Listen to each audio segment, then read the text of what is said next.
when GST will be implemented all across the nation. One tax, one nation. Though in reality, it's still not one tax. There are 4 different tax slabs. But again, a historic moment for everybody. As you saw, it's a packed Central Hall. All members of Parliament are there. Chief Ministers and State Finance Ministers, senior ministers of the NDA government. On the other side, the opposition parties like the Congress, the Left, the TMC, the RJD, the DMK are boycotting this event. Finance Minister Arun Jaitley earlier had said that the whole idea of a grand function in the Central Hall was to mirror the contributions being made by different parties and the states in bringing the new revolutionary tax regime. जी हाँ, तो GST या कहें कि एक देश में एक तरह का कानून मसला वस्तु और सेवा कर यानी कि गुड्स एंड सर्विस टैक्स का के लागू होने का ही नहीं है। ये अच्छा लगता है सुनना कि पूरे देश में एक तरह की चीज़। उपराष्ट्रपति श्री हामिद अंसारी भी पहुंचे हैं। उनका स्वागत करते हुए प्रधानमंत्री श्री नरेंद्र मोदी, वित्त मंत्री अरुण जेटली मौजूद हैं, लोकसभा की speaker Shrimati Sumitra Mahajan, secretary general Lok Sabha Shri Anoop Mishra ji भी मौजूद हैं और इंतज़ार किया जा रहा है राष्ट्रपति प्रणब मुखर्जी के आने का, जिनके स्वागत के लिए तमाम लोग अभी इंतज़ार कर रहे हैं। ये है द सेंट्रल हॉल का दृश्य, जहां पर तमाम मंत्री, केंद्रीय मंत्री, सांसद, राज्यों के वित्त मंत्री, राज्यों के मुख्यमंत्री पहुंच गए हैं। और ये अपने आप में एक ऐतिहासिक क्षण, क्योंकि मसला दरअसल एक पूरे देश में एक चीज़ एक ही दाम पर मिलेगी। देश में 2 तरह के टैक्स अब नहीं देने पड़ेंगे, लेकिन जितना ही सुनने में और अच्छा लग रहा है या फिर एक बड़ा मौका है, लेकिन इसमें जितने की बाधाएं आई हैं वो भी अपने आप में, ये सफ़र 17 सालों में भी बड़ा रोमांचकारी रहा है। जिस तरह की बहस संसद भवन में देखने को मिली, सुनने को मिली, वो भी अपने आप में बड़ी दिलचस्प रही हैं।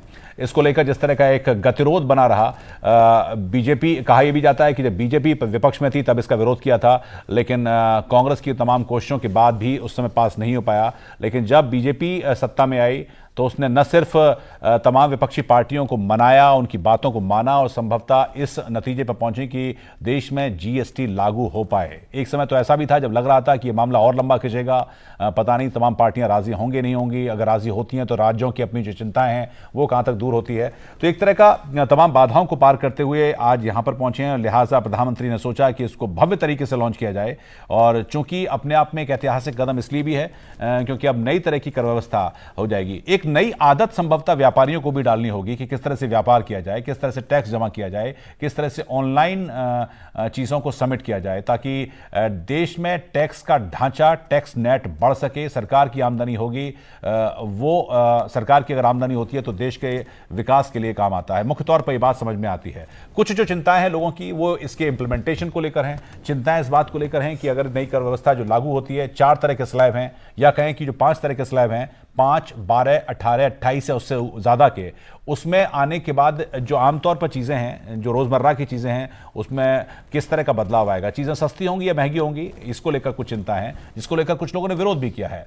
लेकिन तमाम विशेषज्ञ हमारे साथ जो लोग मौजूद रहे इस डिस्कशन के दौरान, डॉक्टर सचिन चतुर्वेदी हमारे साथ मौजूद रहे, उन्होंने भी ये बात मानी कि कुछ हिकअप्स हैं, कुछ चिंताएं हैं और संभवतः उसको दूर करने के लिए जीएसटी काउंसिल है, उन चिंताओं को दूर किया जाएगा। उस तरह की टीथिंग प्रॉब्लम्स आने वाले समय में दूर की जाएंगी। और जीएसटी को समझने का हालांकि जो गुणाभाग है वो काफ़ी पेचीदा वाला रहा। लोग यही पूछते रहे कि कौन सी चीज़ सस्ती हो रही है, कौन सी चीज़ महंगी हो रही है। खाने, खुले अनाज, गुड़, दूध, अंडे, नमक पर किस तरह की चीज़ होंगी, दवाइयों पर क्या होगा, किस चीज़ को एग्जम्पशन मिली है, किस चीज़ को नहीं मिली है। सरकार आखिरी मोमेंट पर, अब से कुछ समय पहले जैसा हमने आपको बताया था कि 18वीं जीएसटी काउंसिल की मीटिंग में फर्टिलाइजर को लेकर भी एक कदम लिया गया कि उसको 12% के स्लैब से घटाकर 5% पे लाया गया, यानी कि किसानों का भी ध्यान रखा गया। Right, so GST will actually subsume more than 17 central and state taxes, and as Anurag was just pointing out, at the stroke of midnight of June 30th and July 1st, India will awake to one country, one tax regime.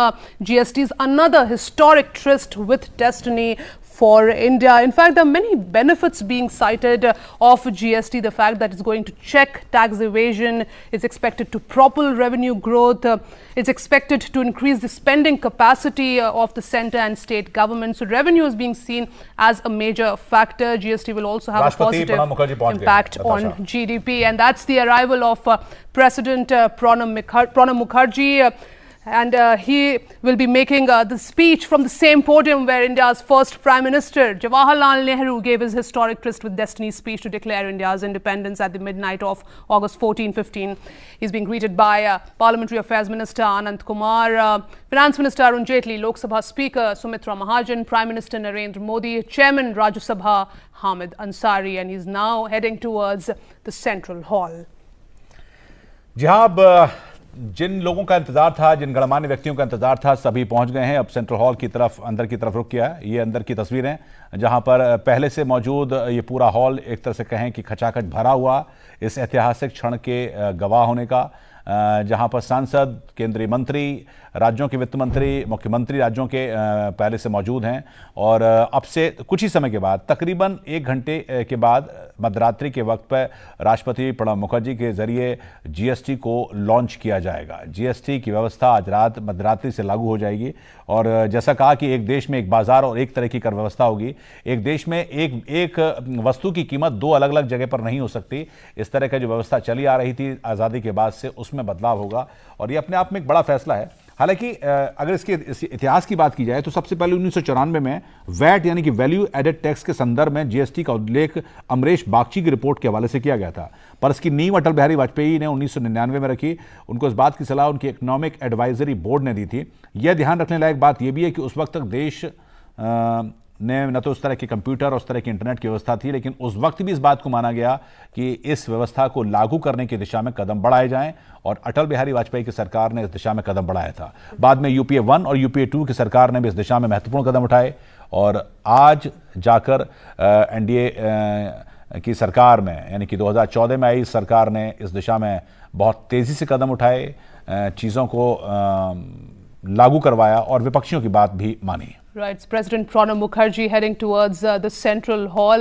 Pranab Mukherjee, as the former finance minister, also has his contribution in the GST. He had piloted the first constitutional amendment bill to bring in GST in 2011 when he was finance minister with the previous UPA government. So we are sure that he had his own element in the GST, and it's a great moment for him as well when he will be speaking about the big launch of GST.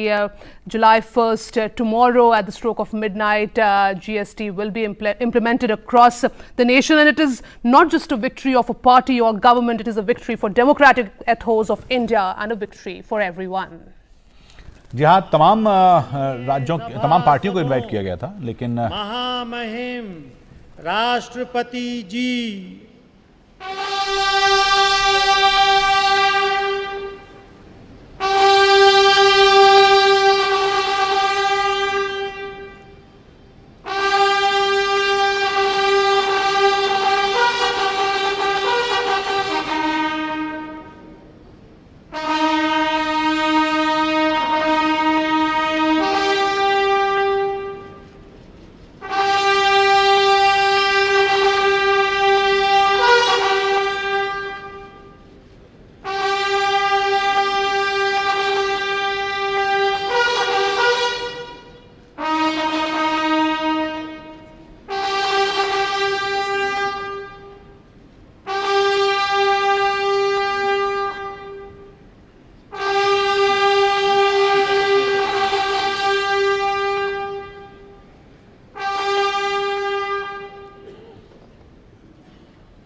His Excellency the President Shri Pranab Mukherjee, the Vice President, the Honorable Shri Hamid Ansari, the Prime Minister, the Honorable Shri Narendra Modi ji, the Speaker of the Lok Sabha, the Honorable Srimati Sumitra Mahajan, a former Prime Minister and senior leader of the country, Shri H.D. Devagowda ji, everyone from the members of the Council of Ministers to the ministers of the state governments, officials, members of Parliament, and other dignitaries assembled on this historic occasion. We have assembled today for an important moment in the journey of our great nation. We are in the process of making history with the launch of the Goods and Services Tax. At the midnight hour, we will be launching one of India's biggest and most ambitious tax and economic reforms in history. The GST may be a destination tax, but for India, it will begin altogether a new journey. It's a journey where India will awake to limitless possibilities, to expand its economic horizons and loftier political visions. The old India was economically fragmented. The new India will create one tax, one market, and for one nation. It will be an India where the center and the states work together cooperatively and harmoniously towards the common goal of shared prosperity. It will be an India which will write a new destiny. The GST is an important achievement for the whole country. The unanimity of support for the Constitution Amendment and the consensus-based work of the GST Council highlights that India can rise above narrow politics and speak in one voice for larger national interest. The quality and the maturity of the debate leading to the Constitution Amendment and in the GST Council underscores this point, that India can collectively think and act with maturity for a broader purpose. The Constitution says that India is a union of states. The union is strong if both the states and the center are strong. That is the real meaning of cooperative federalism. While enacting the GST, neither the center nor the states give up their sovereignty. They have pooled their sovereignty to make joint decisions on indirect taxation. In a large and complex federal system of multi-party democracy, with the center, 29 states, 2 union territories with legislatures, and a wide divergent interest, we have implemented a constitution amendment and brought in a large tax reform, displaying a high point of Indian politics. We have done this at a time when the world is facing slow growth, isolationism, and the lack of structural reforms. With the GST, India has showcased that these forces can be overcome through the display of inclusion, openness, and boldness. For this, all members of Parliament, the state governments, all political parties, state finance ministers, and a dedicated team of officers of the center and the state governments who contributed to this deserve to be appreciated and thanked. राष्ट्रपति जी, ये जो यात्रा थी, आप इसके सबसे प्रमुख गवाह हैं कि लगभग 15 वर्ष से पहले आरंभ हुई थी। NDA 1 सरकार ने एक समिति की रचना की थी, जिसके अध्यक्ष श्री विजय केलकर आज इस सभागार में मौजूद हैं। उन्होंने सन 2003 में एक ऐतिहासिक रिपोर्ट दी थी कि इस देश के अंदर एक वैल्यू बेस्ड टैक्सेशन जीएसटी के नाम से आरंभ किया जाए। 2006 के बजट में यूपीए सरकार ने घोषणा की थी कि 2010 तक इसको लागू करने का प्रयास होगा, और 2011 के बजट में जब महामहिम राष्ट्रपति जी ने उस वक्त वित्त मंत्री की हैसियत में बजट पेश किया था, तो उसके तुरंत बाद आपने संविधान संशोधन भी देश के सामने रखा था, जिसके माध्यम से राज्य और केंद्र अपने अधिकारों को एकत्रित करके गुड्स एंड सर्विस टैक्स की रचना करें। आपकी उस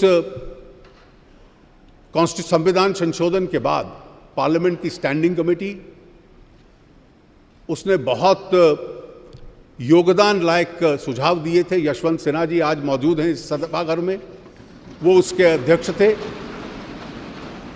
और उसका सबसे महत्वपूर्ण सिफारिशों में से एक थी कि जीएसटी काउंसिल की रचना की जाए, जिसमें 1/3 वोट केंद्र का होगा, 2/3 वोट राज्यों के होंगे, लेकिन निर्णय करने के लिए 3/4 बहुमत की आवश्यकता है।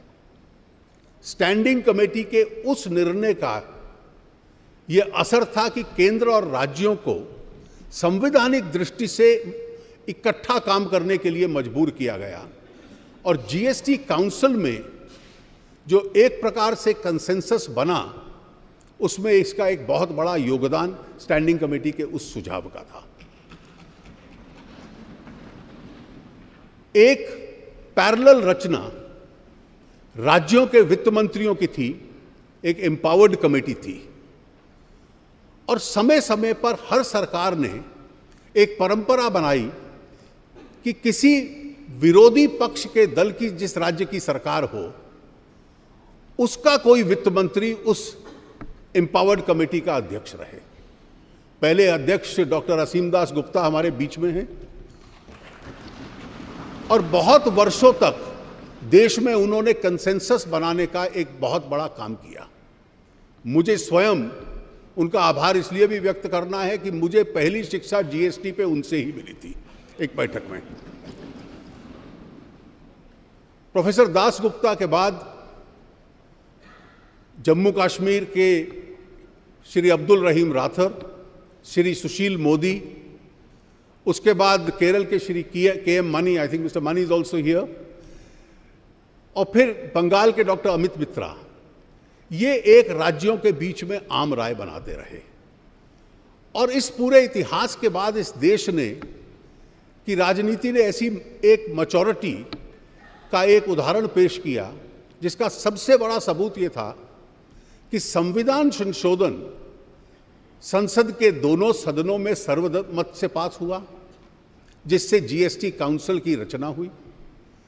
उस रचना के बाद काउंसिल की पहली जिम्मेवारी थी कि केंद्र के लिए और राज्यों के लिए कानून बनाए।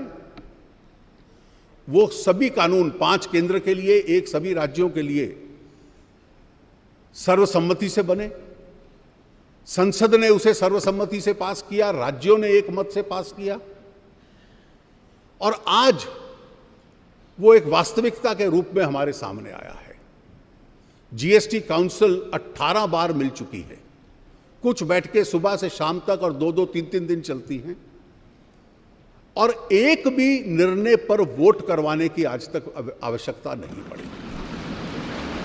हर एक निर्णय सर्वसम्मति से हुआ, जिसमें अलग अलग राजनीतिक दलों के प्रतिनिधि थे, अलग अलग राज्य सरकारों के प्रतिनिधि थे, और एक मत से हर निर्णय उसमें हुआ। अभी तक 24 रेगुलेशंस बन चुके हैं। राज्य और केंद्र के अधिकार क्षेत्रों के बारे में बंटवारा क्या रहेगा, उस पर निर्णय हो चुका है। 1211 कमोडिटीज हैं जिस पे टैक्सेशन तय करना था। बिना मतभेद के, बिना किसी डिसेंट के एक एक कमोडिटी का टैक्स सर्वमत से तय हुआ, और उसके पीछे भी 2 सिद्धांत थे कि एक, आम और गरीब आदमी पर ज्यादा बोझ ना पड़े, रेवेन्यू न्यूट्रल रहे कि जितना राजस्व राज्य और केंद्र इकट्ठा करते हैं कम से कम वो बरकरार रहे, और जो मौजूदा टैक्सेशन ढांचा है उससे बहुत अधिक किसी के ऊपर बोझ ना पड़े। Principle of equivalence, revenue neutrality and know unnecessary burden on the weaker sections. और इसका स्वाभाविक एक लाभ हमारे देश को होने वाला है।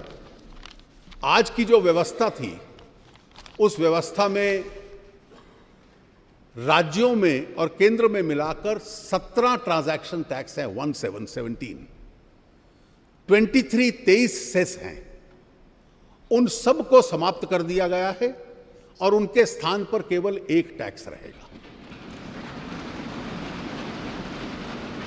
उस हर टैक्स के लिए अलग रिटर्न जाता था, आज एक रिटर्न जाएगा।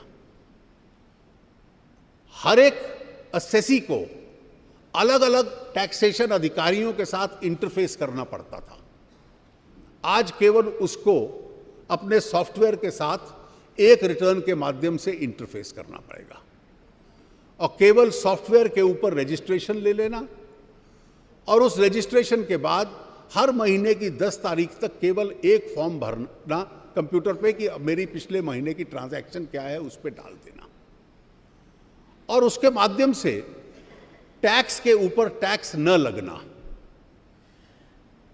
ये इसकी विशेषता है। पूरे देश के अंदर अलग अलग राज्यों में अलग अलग रेट और चुंगी नाकाओं के ऊपर ट्रकों की भीड़ वो समाप्त होगी, और एक प्रकार से सिंगल फ्लो गुड्स और सर्विसेज का पूरे देश के अंदर इसके बाद होगा।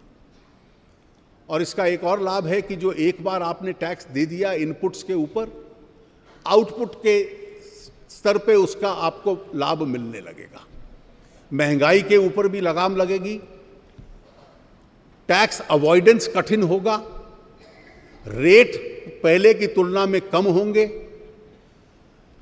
देश की जीडीपी को लाभ मिलेगा, और जो अधिक राज्यों को और केंद्र को साधन मिलेंगे वो इस देश के गरीब की सेवा करने के लिए उनको एक अवसर उपलब्ध होगा। राज्य ने, केंद्र ने, सभी राजनीतिक दलों ने, सभी सांसदों ने, सभी विधानसभाओं के सदस्यों ने, सभी राज्य सरकारों ने एक मत से इसमें कार्य किया है। यहां विशेष रूप से मैं सबका बहुत बहुत आभार व्यक्त करता हूं। जीएसटी काउंसिल के जो सदस्य हैं, राज्यों के वित्त मंत्री, वो सुबह से शाम तक कई दिनों तक बैठे रहे इन निर्णयों को लेने के लिए, और एक लगन के साथ उनकी सहायता में जो अधिकारी राज्यों के और केंद्र के रात रात भर लगे रहे। जो देश में बहुतों को उम्मीद नहीं थी कि 1 जुलाई का टारगेट मीट हो पाएगा, उस टारगेट तक पहुंचने का उन्होंने हम लोगों को एक आज उसके लिए तैयार कर दिया है। मैं विशेष रूप से उन सभी अधिकारियों का बहुत बहुत आभार, और आप सब सांसद जो आए हैं उन सब का बहुत बहुत आभार व्यक्त करते हुए मैं माननीय प्रधानमंत्री जी से आग्रह करूंगा कि आपके माध्यम से आपको और पूरे देश को वो संबोधित करें। धन्यवाद।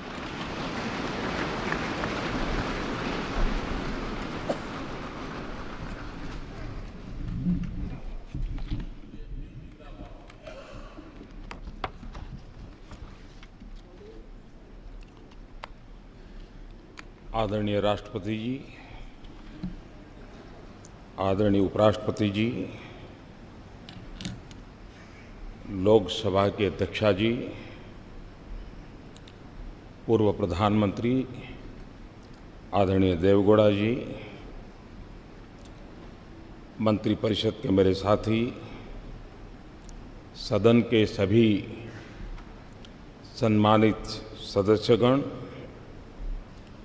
और विविध क्षेत्र से पधारे हुए सभी वरिष्ठ महानुभाव, राष्ट्र के निर्माण में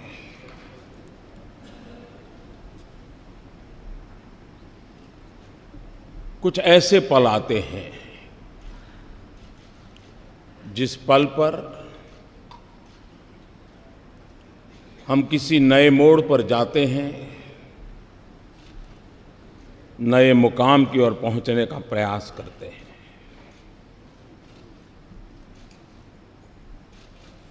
आज इस मध्यरात्रि के समय हम सब मिलकर के देश का आगे का मार्ग सुनिश्चित करने जा रहे हैं।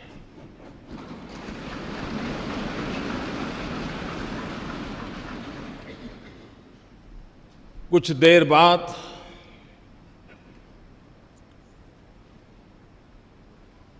देश एक नई व्यवस्था के ओर चल पड़ेगा। 125 करोड़ देशवासी इस ऐतिहासिक घटना के साक्षी हैं। जीएसटी की ये प्रक्रिया ये सिर्फ अर्थव्यवस्था के दायरे तक सीमित है ऐसा मैं नहीं मानता। पिछले कई वर्षों से अलग अलग महानुभावों के मार्गदर्शन में, नेतृत्व में, अलग अलग टीमों के द्वारा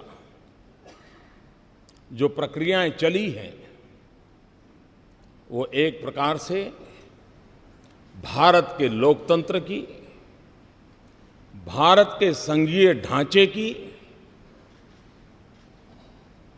कोऑपरेटिव फेडरलिज्म के हमारे कंसेप्ट की एक बहुत बड़ी मिसाल के रूप में आज ये अवसर हमारा आया है।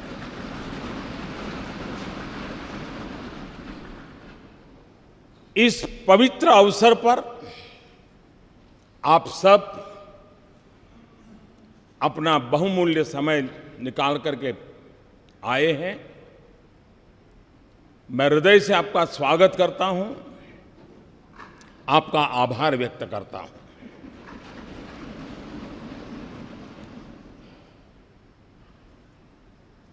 ये जो दिशा हम सब ने निर्धारित की है, जो रास्ता हमने चुना है, जिस व्यवस्था को हमने विकसित किया है, यह किसी एक दल की सिद्धि नहीं है। यह किसी एक सरकार की सिद्धि नहीं है। ये हम सबकी साझी विरासत है। हम सबके साझे प्रयासों का परिणाम है। और रात्रि को 12 बजे इस सेंट्रल हॉल में हम एकत्र आए हैं। यह वो जगह है जिस जगह पे इस राष्ट्र के अनेक महापुरुषों के पद चिन्हों से इस जगह ने अपने आप को पावन किया हुआ है। ऐसी पवित्र जगह पर हम बैठे हैं और इसलिए आज सेंट्रल हॉल की इस घटना के साथ हम याद करते हैं 9 दिसंबर 1946 संविधान सभा की पहली बैठक का ये सभागृह साक्षी है। हम उस स्थान पर बैठे हैं जब संविधान सभा की प्रथम बैठक हुई। पंडित जवाहरलाल नेहरू, मौलाना अब्दुल कलाम आजाद, सरदार वल्लभ भाई पटेल, बाबा साहब आम्बेडकर, आचार्य कृपलानी, डॉक्टर राजेंद्र बाबू, सरोजिनी नायडू, ये सब महापुरुष पहली कतार में बैठे हुए थे। उस सदन में जहां कभी 14 अगस्त 1947 रात को 12 बजे देश की स्वतंत्रता की उस पवित्र महान घटना, ये स्थान उनका साक्ष्य है। 26 नवंबर 1949 देश ने संविधान को स्वीकार किया। यही जगह उस महान घटना का भी साक्षी के रूप में है। और आज वर्षों के बाद एक नई अर्थव्यवस्था के लिए, संघीय ढांचे की एक नई ताकत के लिए जीएसटी के रूप में इसी पवित्र स्थान से बढ़कर के मैं समझता हूं कोई और स्थान नहीं हो सकता है इस काम के लिए।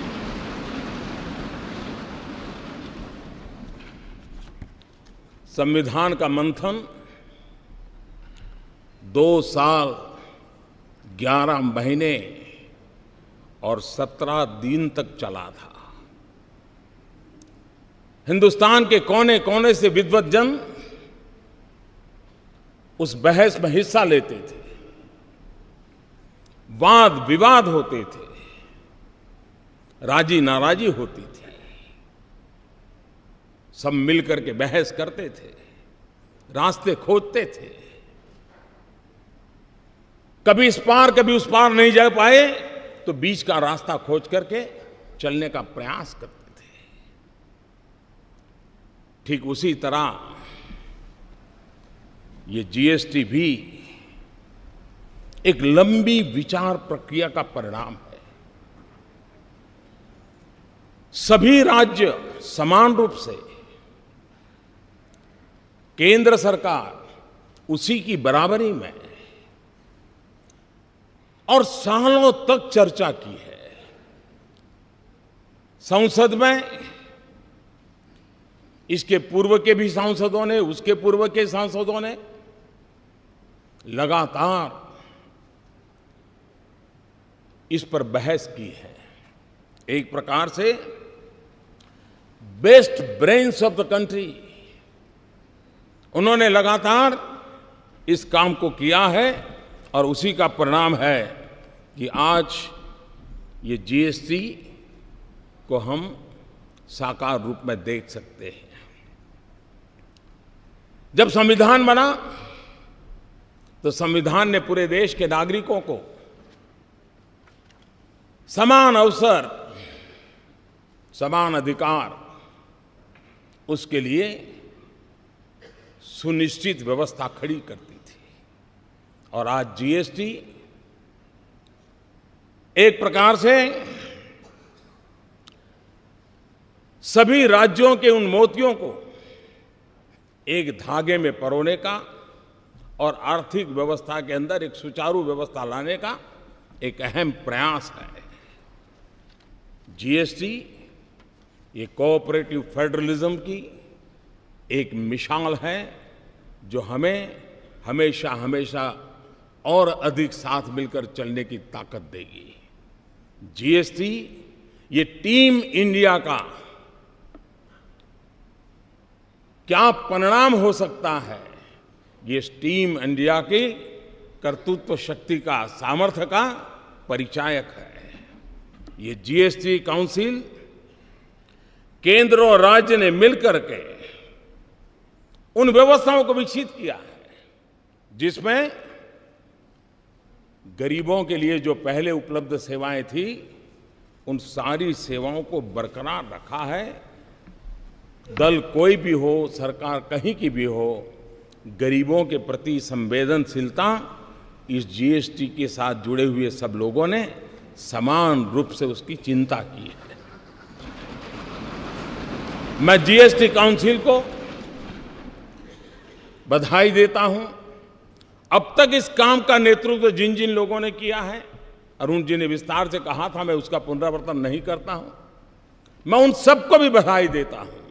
इस प्रक्रिया को जिन जिन लोगों ने आगे बढ़ाया उन सबको मैं बधाई देता हूं। आज जीएसटी काउंसिल की 18वीं मीटिंग हुई और थोड़ी देर के बाद जीएसटी लागू होगा। ये भी संजोग है कि गीता के भी 18 अध्याय थे और जीएसटी काउंसिल की भी 18 मीटिंगें हुई और आज हम उस सफलता के साथ हम आगे बढ़ रहे हैं। एक लंबी प्रक्रिया थी, परिश्रम थी, शंका आशंकाएं थी, राज्यों के मन में गहरे सवाल थे, लेकिन अथाग पुरुषार्थ, परिश्रम, दिमाग की जितनी भी शक्ति उपयोग में लाई जा सकती है, ला करके इस कार्य को पार किया है। चाणक्य ने कहा था, यद्दुरम यद्दुराद्यम यच्च दुरे व्यवस्थितम तत्सर्वम तपसा साध्यम तपो ही दुर्ति क्रमम। चाणक्य के इस वाक्य ने हमारी इस पूरी जीएसटी प्रक्रिया को बड़े अच्छे ढंग से कहा है। कोई वस्तु कितनी ही दूर क्यों न हो, उसका मिलना कितना ही कठिन क्यों न हो, वो पहुंच से कितनी ही बाहर क्यों न हो, कठिन तपस्या और परिश्रम से उसे भी प्राप्त किया जा सकता है, और ये आज हुआ है। हम कल्पना करें कि देश आजाद हुआ, 500 से ज्यादा रियासतें थी।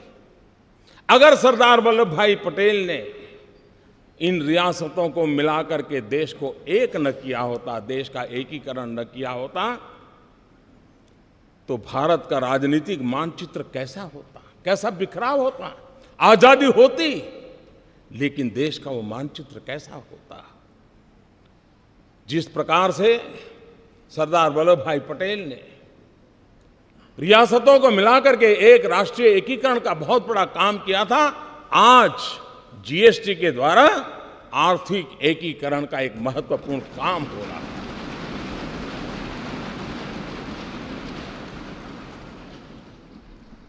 29 राज्य, 7 केंद्र शासित प्रदेश, केंद्र के 7 टैक्स, राज्यों के 8 टैक्स, और हर चीजों के अलग अलग टैक्स का हिसाब लगाएं, 500 प्रकार के टैक्स कहीं न कहीं अपना रोल कर रहे थे। आज उन सब से मुक्ति पाकर के अब गंगानगर से लेकर के ईटानगर तक, लेह से लेकर के लक्षद्वीप तक, वन नेशन वन टैक्स, ये सपना हमारा साकार होके रहेगा। और जब इतने सारे टैक्स, 500 अलग अलग हिसाब लगाए, 500 टैक्स। आल्बर्ट आइंस्टाइन, प्रखर वैज्ञानिक, उन्होंने एक बार बड़ी मजेदार बात कही थी। उन्होंने कहा था, दुनिया में अगर कोई चीज समझना सबसे ज्यादा मुश्किल है तो वो है इनकम टैक्स। ये अल्बर्ट आइंस्टाइन ने कहा था। मैं सोच रहा था अगर वो यहां होते तो पता नहीं ये सारे टैक्स देख करके क्या कहते, क्या सोचते। और इसलिए, और हमने देखा है कि उत्पाद के अंदर के उत्पादन में तो ज्यादातर कोई बहुत असमानता नहीं आती है, लेकिन जब प्रोडक्ट बाहर जाता है, राज्यों के अलग अलग टैक्स के कारण असमानता दिखती है। एक ही चीज दिल्ली में एक दाम होगा, 25-30 किलोमीटर दूर गुरुग्राम में दूसरा लगेगा, और उधर नोएडा में गए तो तीसरा होगा। क्यों? क्योंकि हरियाणा का टैक्स अलग, उत्तर प्रदेश का टैक्स अलग, दिल्ली का टैक्स अलग। इन सारी विविधताओं के कारण सामान्य नागरिक के मन में सवाल उठता था कि मैं गुरुग्राम जाऊं तो यही चीज मुझे इतने में मिल जाती है, मैं वही चीज नोएडा जाता हूं तो इतने में मिलती है, और दिल्ली में जाता हूं तो इतने में मिलती है। एक प्रकार से हर किसी के लिए कंफ्यूजन की स्थिति रहती थी।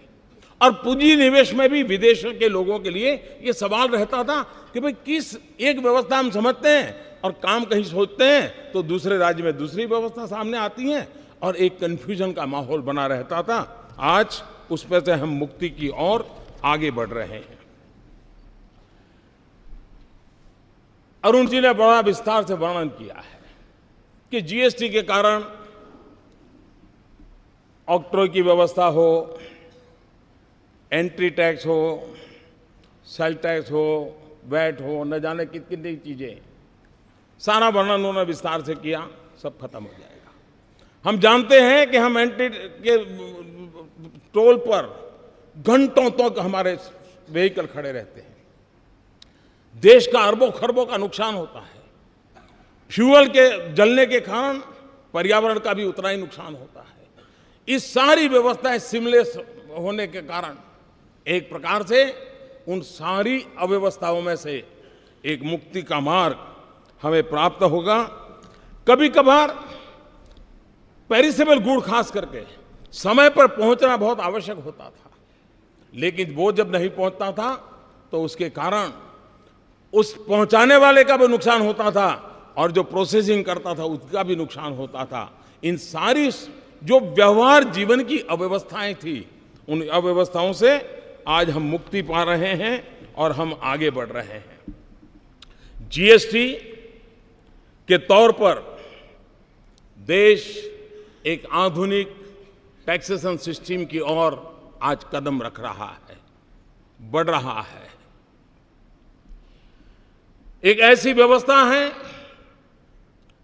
जो ज्यादा सरल है, ज्यादा पारदर्शी है। एक ऐसी व्यवस्था है जो काले धन को और भ्रष्टाचार को रोकने में एक अवसर प्रदान करती है। एक ऐसी व्यवस्था है जो ईमानदारी को अवसर देती है, जो ईमानदारी से व्यापार करने के लिए एक नया उत्साह और उमंग भरने की व्यवस्था इससे मिलती है। एक ऐसी व्यवस्था है जो नए गवर्नेंस के कल्चर को भी लेकर के आती है और जिसके द्वारा जीएसटी हम लेकर के आए हैं। भाइयों साथियों, टैक्स टेररिज्म और इंस्पेक्टर राज, ये बात कोई नई नहीं है। सब दूर ये शब्द हम सुनते आए हैं। परेशानी भुगतने वालों से हमने उस चिंता को अनुभव किया है और जीएसटी की इस व्यवस्था के कारण, टेक्नोलॉजिकली सारा ट्रेल होने के कारण अब अफसरशाही, उसके लिए ग्रे एरिया बिल्कुल समाप्त हो रहा है।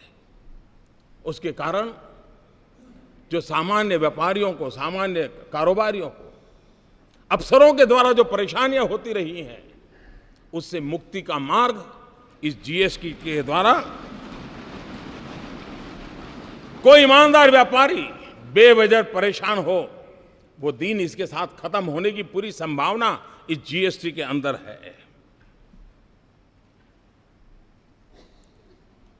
इस पूरी व्यवस्था में छोटे व्यापारियों को 20 लाख तक का व्यापार करने वालों को पूरी तरह मुक्ति दे दी गई है और जो 75 लाख तक है उनको भी कम से कम इस चीजों से जुड़ना पड़े, इसकी व्यवस्था की है। ये बात ठीक है कि स्ट्रक्चर में लाने के लिए कुछ व्यवस्थाएं की है, लेकिन वो मिनिमम व्यवस्थाएं, नाम मात्र की व्यवस्थाएं की गई हैं और उसके कारण सामान्य मानवी जो है उसके लिए इस नई व्यवस्था से कोई बोझ होने वाला नहीं है। साथियों, जीएसटी की व्यवस्था ये बड़ी बड़ी आर्थिक भाषा में जो बोला जाता है वहां तक सीमित नहीं है। बड़े बड़े शब्द इसके साथ जोड़े जाते हैं, लेकिन अगर सरल भाषा में कहूं कि देश के गरीबों के हित के लिए ये व्यवस्था सबसे ज्यादा सार्थक होने वाली है। आजादी के 70 साल के बाद भी हम गरीबों तक जो पहुंचा नहीं पाए हैं, ऐसा नहीं कि प्रयत्न नहीं हुए हैं, सब सरकारों ने प्रयत्न किए हैं, लेकिन संसाधनों की मर्यादा रही है कि हम हमारे देश के गरीब की उन आवश्यकताओं की पूर्ति में कहीं न कहीं कम पड़े हैं। अगर हम संसाधनों को सुव्यवस्थित ढंग से, और बोझ किसी एक पर न जाए, बोझ स्प्रेड हो जाए, हॉरिजॉन्टल जितना हम स्प्रेड करें उतना ही देश को वर्टिकल ले जाने की सुविधा बढ़ती है। और इसलिए उस दिशा में जाने का काम, अब वो कच्चा बिल, पक्का बिल, ये सारे खेल खत्म हो जाएंगे, बड़ी सरलता हो जाएगी और मुझे विश्वास है छोटे मोटे व्यापारी भी ये जो गरीब को बेनिफिट मिलने वाला है वो जरूर उसको ट्रांसफ़र करेंगे, ताकि गरीब का भला हम लोगों का आगे बढ़ाने के लिए बहुत बहुत काम आने वाला है। कभी कभी आशंकाएं होती हैं कि ये नहीं होगा, डिकना नहीं होगा, फलाना नहीं होगा, और हमारे देश में हम जानते हैं कि जब 10th और 12th के रिजल्ट ऑनलाइन देने की शुरुआत की और एक साथ सब गए जब, तो सारा हैंगअप हो गया और दूसरे दिन खबर यही बन गई कि ऐसा हो गया। आज भी काफ़ी इसी चर्चा होती है। ये बात ठीक है कि हर किसी को टेक्नोलॉजी नहीं आती है, लेकिन हर परिवार में 10वीं 12वीं का अगर विद्यार्थी है तो उसको ये सारी चीज़ें आती हैं। कोई मुश्किल काम नहीं, इतना सरल है। घर में 10वीं 12वीं का विद्यार्थी भी रहता है तो चीज़ें छोटे से व्यापारी को भी, और वो मदद कर सकता है, रास्ता निकल सकता है। जो लोग आशंकाएं करते हैं, मैं कहता हूं कृपा करके ऐसा मत कीजिए। अरे आपका पुराना डॉक्टर हो, आप उसी से अपनी आंखें लगातार चेक करवाते हो, वही हर बार आपके नंबर निकालता हो, आपका चश्मा बनाने वाला भी निश्चित हो, आप वहाँ पे नंबर बनवाते हो, और फिर भी जब नया नंबर वाला चश्मा आता है तो एक आध 2 दिन तो आंख ऊपर नीचे करके एडजस्ट करना पड़ता है। ये बस इतना ही है, और इसलिए थोड़ा सा हम प्रयास करेंगे, इस व्यवस्था के साथ हम आसानी से जुड़ जाएंगे। और इसलिए मैं आपसे आग्रह करता हूं कि अफवाहों के बाजार को बंद करें, और अब जब देश चल पड़ा है तो सफल कैसे हो, देश के गरीब जनों की भलाई के लिए कैसे काम हो, उस पर हम दे करके चलें। और तब जा करके जीएसटी की इस निर्णय का वैश्विक इकोनॉमिक वर्ल्ड में एक बहुत सकारात्मक प्रभाव हुआ है। भारत में जो पूंजी निवेश करना चाहते हैं उनके लिए भी एक प्रकार की व्यवस्था बहुत आसानी से वो समझ पाते हैं और उसको चला पाते हैं। मैं समझता हूं भारत में और आज दुनिया का एक प्रिय डेस्टिनेशन के रूप में, निवेश के लिए प्रिय डेस्टिनेशन के रूप में भारत को हर प्रकार से स्वीकृति मिली है। और इसके लिए मैं समझता हूं कि एक अच्छी सुविधा विश्व व्यापार से जुड़े हुए लोगों को भी भारत के साथ व्यापार करने की मिलेगी। जीएसटी एक ऐसा कैटालिस्ट है जो देश के व्यापार को, उसमें जो असंतुलन है उस असंतुलन को खत्म करेगा।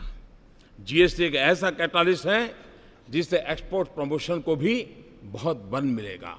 और जीएसटी एक वो व्यवस्था है जिसके कारण आज हिंदुस्तान में जो राज्य ठीक से विकसित हुए हैं उनको विकास के अवसर तुरंत मिलते हैं, लेकिन जो राज्य पीछे रह गए हैं उनको वो अवसर तलाशने में बहुत दम गूंथना पड़ता है।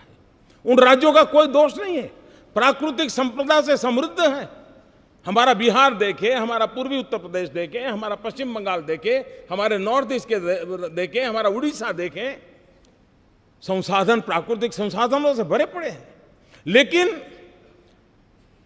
अगर उनको ये व्यवस्था, जब जिस एक कानून की व्यवस्था मिल जाएगी, मैं साफ देख रहा हूं कि हिंदुस्तान का पूर्वी हिस्सा के विकास की में जो कुछ भी कमी रह गई है उसको पूरा करने का सबसे बड़ा अवसर इससे मिलने वाला है। हिंदुस्तान के सभी राज्यों को विकास के समान अवसर प्राप्त होना, ये अपने आप में विकास के राह पर आगे बढ़ने का एक बहुत बड़ा अवसर है। जीएसटी एक प्रकार से जैसे हमारी रेलवे है, रेलवे केंद्र और राज्य मिलकर के चलाते हैं, फिर भी भारतीय रेल के रूप में हम देखते हैं। राज्य के अंदर स्थानीय रूप से मदद मिलती है, एक समान रूप से हम देखते हैं। हमारी सेंट्रल सर्विस के अधिकारी केंद्र और राज्यों में वितरित हैं, फिर भी दोनों तरफ से मिलकर के चला सकते हैं। एक जीएसटी ऐसी व्यवस्था है कि जिसमें पहली बार केंद्र और राज्य के लोग मिलकर के निश्चित दिशा में काम करने वाले हैं। ये अपने आप में एक भारत श्रेष्ठ भारत के लिए एक उत्तम से उत्तम व्यवस्था आज हो रही है, और जिसका प्रभाव आने वाले दिनों में आने वाली पीढ़ियां हमें गर्व के साथ स्वीकार करेगी। 2022 भारत की आजादी के 75 साल हो रहे हैं। न्यू इंडिया का सपना लेकर के हम चल पड़े हैं। 125 करोड़ देशवासी न्यू इंडिया बनाने के सपनों को लेकर के चल रहे हैं। और इसलिए भाइयों बहनों, जीएसटी एक अहम भूमिका अदा करेगी। और हम लोगों ने जिस प्रकार से प्रयास किया है, लोकमान्य तिलक जी ने जो गीता रहस्य लिखा है, उस गीता रहस्य के समापन में उन्होंने वेद का एक मंत्र को उसमें समाहित किया है। और उस वेद का मंत्र आज भी हम लोगों के लिए प्रेरणा देने वाला है। और लोकमान्य तिलक जी ने कहा है, उसका उल्लेख किया हुआ है, मूलतः ऋग्वेद का श्लोक है, समानी वह आकृति ही समाना हृदयानि वह समानमस्तु वो मनो यथा वह सुसहासति। आप लोगों का संकल्प, निश्चय और भाव, अभिप्राय एक समान रहे, आप लोगों के हृदय एक समान हो, जिससे आप लोगों का परस्पर कार्य सर्वत्र एक साथ भली प्रकार से हो सके। इस भाव से लोकमान्य तिलक जी ने भी हमें आज परिणाम दिया है। जीएसटी न्यू इंडिया की एक टैक्स व्यवस्था है। जीएसटी डिजिटल भारत की टैक्स व्यवस्था है। जीएसटी सिर्फ ईज ऑफ डूइंग बिजनेस नहीं है, GST way of doing business की भी एक दिशा दे रहा है। जीएसटी सिर्फ एक टैक्स रिफॉर्म नहीं है, लेकिन वो आर्थिक रिफॉर्म का भी एक अहम कदम है। जीएसटी आर्थिक रिफॉर्म से भी आगे एक सामाजिक रिफॉर्म का भी एक नया तबका, जो एक ईमानदारी के उत्सव की दिशा में ले जाने वाला ये बन रहा है। कानून की भाषा में GST goods and service tax के रूप में जाना जाता है, लेकिन जीएसटी से जो लाभ मिलने वाले हैं, और इसलिए मैं ये कहूंगा कि कानून भले कहता हो कि गुड्स एंड सर्विस टैक्स, लेकिन हकीकत में ये गुड एंड सिंपल टैक्स है। और गुड इसलिए कि टैक्स पर टैक्स जो लगते थे उससे मुक्ति मिल रही है। सिंपल इसलिए है कि पूरे देश में एक ही फॉर्म होगा, एक ही व्यवस्था होगी और उसी व्यवस्था से चलने वाला है, और इसलिए उसे हमें आगे बढ़ाना है। मैं आज इस अवसर पर आदरणीय राष्ट्रपति जी ने समय निकाल करके, क्योंकि इस सारी यात्रा के वे भी एक साथी रहे, सहयात्री रहे, इसके हर पहलू को उन्होंने भली भांति देखा है, जाना है, प्रयास किया है। उनका मार्गदर्शन इस महत्वपूर्ण ऐतिहासिक घड़ी में हम सब के लिए एक बहुत बड़ी प्रेरणा का कारण बनेगा। नया उमंग और उत्साह मिलेगा और उसको लेकर के हम आगे चलेंगे।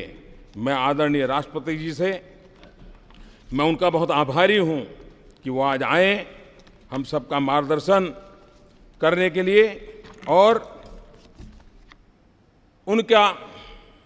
उनकी बातें हम सबको एक नई प्रेरणा देती रहेगी। इसी एक भाव के साथ मैं फिर एक बार इस प्रयत्न के साथ जुड़े हुए हर किसी का आभार व्यक्त करते हुए मेरी वाणी को विराम देता हूं और श्रद्धेय राष्ट्रपति जी से आग्रह करता हूं कि वो हमारा मार्गदर्शन करें।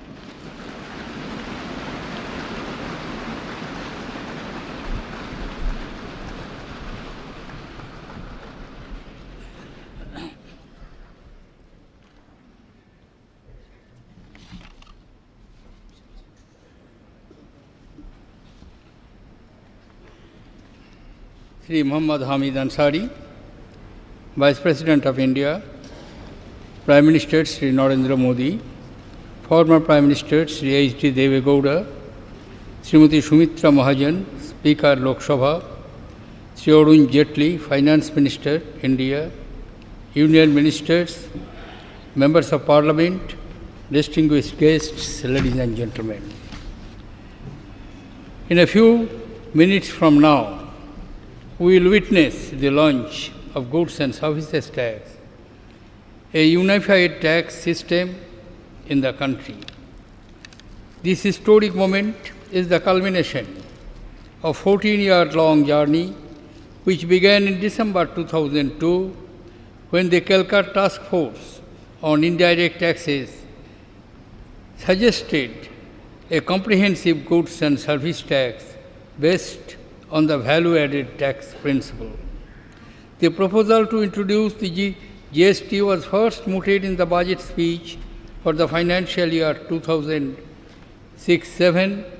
Since the proposal involved restructuring and reform of not only the indirect taxes levied by the center but also the states, the responsibility of preparing a design and plan of action for the implementation of GST was assigned to the Empowered Committee of State Finance Ministers, which had been formed earlier for the implementation of the value-added tax.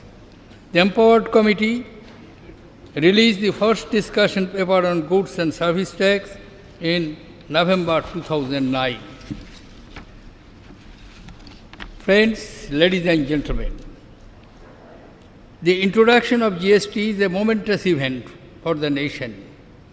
It is also a moment of some satisfaction for me personally, because as Finance Minister, I had introduced the Constitution Amendment Bill on 22nd March 2011. I was closely involved in the design and implementation and the occasion to meet the Empowered Committee of State Finance Ministers formally and informally as many as 16 times. I also met the Chief Ministers of Gujarat, Bihar, Andhra Pradesh and Maharashtra a number of times, and I have a vivid recollection of those meetings and the various matters that were raised, given the magnitude of the task which spans constitutional, legal, economic and administrative spheres. It was not a surprise that there were many contentious issues. Yet, I found both in these meetings and in many interactions with chief ministers, finance ministers, and officers of state that most of them had a constructive approach and an underlying commitment to the introduction of GST. I therefore remained confident that GST was a matter of time and it would eventually be implemented. My confidence stood justified when on the 8th September of 2016, after the bill was passed by both the houses of parliament and more than 50% of state legislatures, I had the privilege of giving assent to the Constitution 101st Amendment Act. Friends, after the amendment of the Constitution, the GST Council has been constituted as per the provisions of Article 279A of the Constitution. The Council, which is responsible for making all recommendations of the Union of States in respect of GST, such a model laws, rates, exemptions, is unique in our Constitution. It is a joint forum of the centre and the states, where neither the centre nor the states can, without the support of the other, take any decision. Though an elaborate voting structure has been built into the decision-making process of the Council in the Constitution, it is remarkable that 18 meetings held so far, all decisions have been taken by consensus in the Council. I congratulate them. There were apprehensions whether the task of fixing rates for thousands of items could be accomplished by the GST Council, given the wide variations across states. The Council has pleasantly surprised every one of us by completing its task on time. Friends, the new era in taxation, which we are about to initiate in a few minutes, is the result of broad consensus arrived at between the centre and states. This consensus took not only time but also effort to build.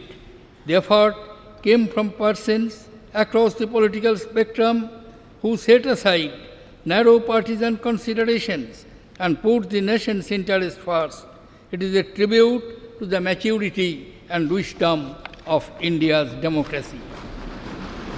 Friends, even for a person like me, who has been intimately involved in matters of taxation and finance, the scope of the change we are undertaking is truly breathtaking.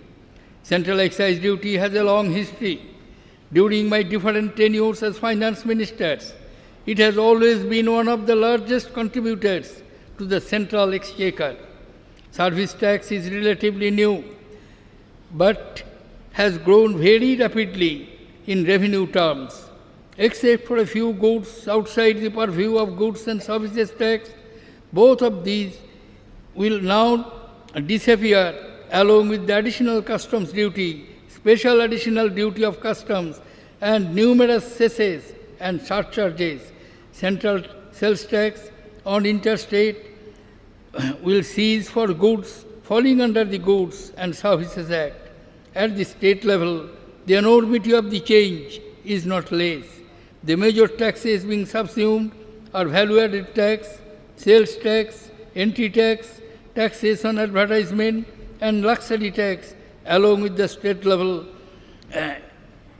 entertainment tax and numerous cess and surcharges.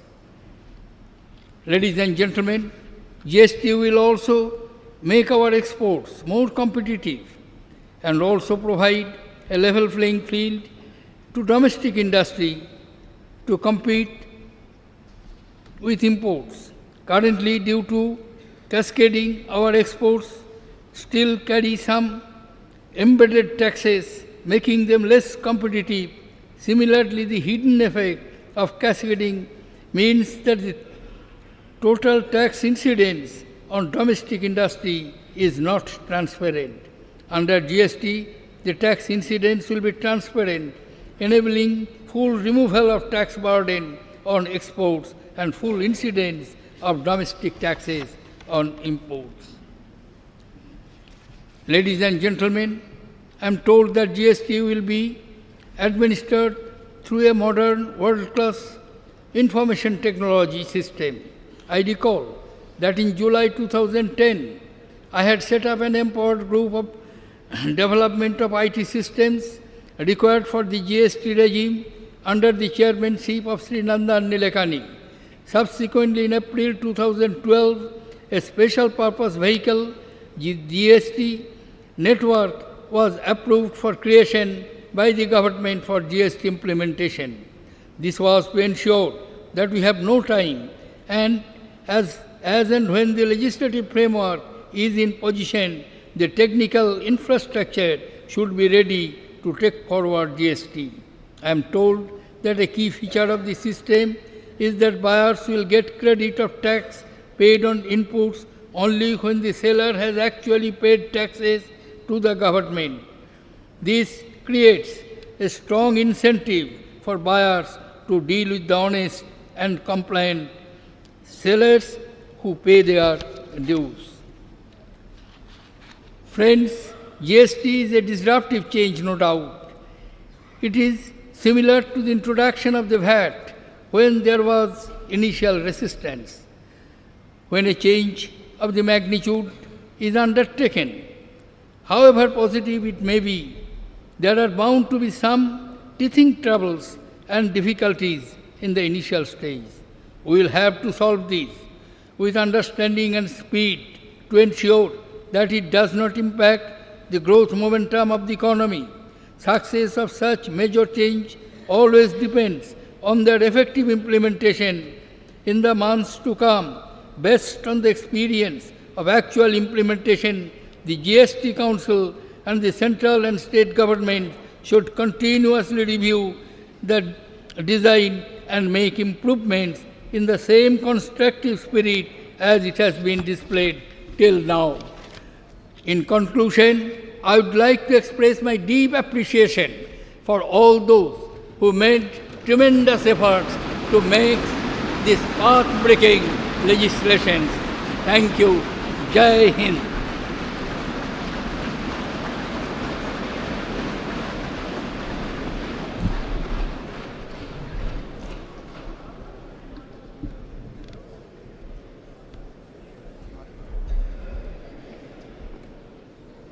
May I request the Honorable Rashtrapati Ji and the Prime Minister and other dignitaries to come up and press the button and officially launch the GST.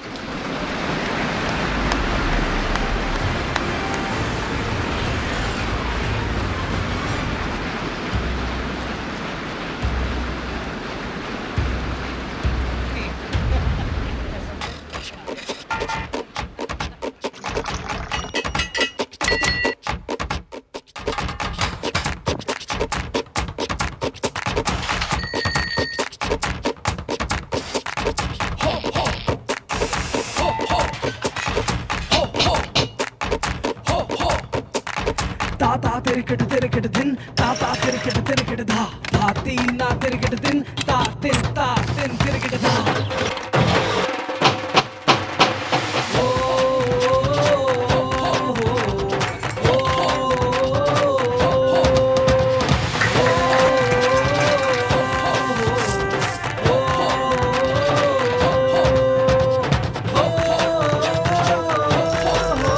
गरीबों का उद्धार, तेज विकास, GST से। GST, good and simple tax.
Right, so India has created a historic moment today.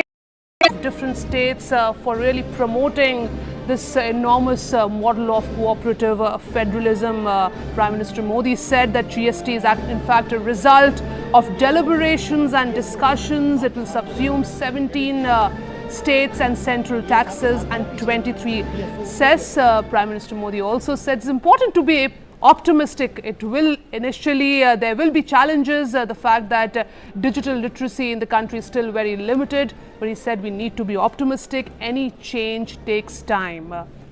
बिल्कुल 1947 के यानी कह सकते हैं 15 अगस्त 14 और 15 अगस्त की उस मध्यरात्रि के बाद यह ऐतिहासिक मौका जबकि संसद के केंद्रीय कक्ष यानी कि सेंट्रल हॉल में मध्यरात्रि में भारत में एक नई कर व्यवस्था कहा गया कि एक तरह से कर में जितनी भी अनियमितताएं थी उसमें से आज़ादी दिलाने की दिशा में जीएसटी को आखिरकार लॉन्च कर दिया गया। वो तमाम परेशानियां, वो तमाम हिकअप्स, वो तमाम बाधाएं जो कि आती रहीं, वो यूपीए सरकार के दौरान हो, यूपीए 2 सरकार के दौरान हो या फिर एनडीए सरकार के दौरान, उन सबको करते हुए आखिरकार प्रधानमंत्री जैसे कहा कि 18 जीएसटी काउंसिल की बैठक हुई और गीता में भी 18 अध्याय होते हैं। इकोनॉमिकली फ्रैगमेंटेड सोसाइटी और कंट्री से एक बेहतर देश की तरफ